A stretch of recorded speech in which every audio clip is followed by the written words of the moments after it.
احمد عبد القادر. احمد عبد القادر فجأة كده الحزم السعودي رجع عن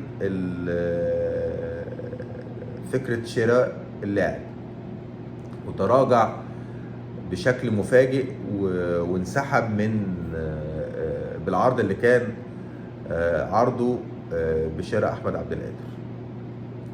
وانسحاب الحزم السعودي دوت مخلي دماغي رايحه لمفاوضات دايره مخفيه من تحت الترابيزه مع اللاعب من ناحيه نادي الزمالك. وحطت ايد الزمالك ديت من تحت الترابيزه دي بتخليني اسال سؤال: هو ليه اداره النادي الزمالك ما تروحش مباشره لاداره النادي الاهلي او للنادي الاهلي وتطلب شراء اللاعب ويقعدوا يتفاوضوا؟ ايه المشكله؟ يعني هي ايه المعضل في القصه دي؟ او ليه ده ما يحصلش؟ هل النادي الزمالك مش عايز يعمل الكلام ده لانه على امل ان احمد عبد القادر ممكن يبقى فري بعد انتهاء موسم اللي باقي ليه مع النادي الاهلي؟ وارد يكون ده في تفكير نادي الزمالك. هل هي عقيده عند اداره النادي الزمالك ان هي ما تروحش وتقعد وتتفاوض مع النادي الاهلي على اي لاعب؟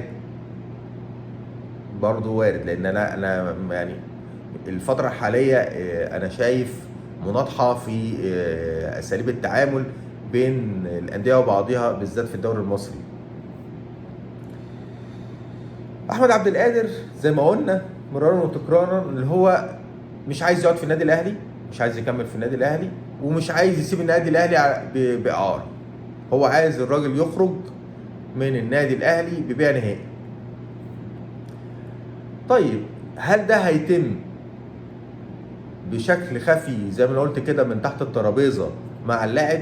اكيد في مفاوضات وفي اتصالات دايره بين الزمالك واحمد عبد القادر.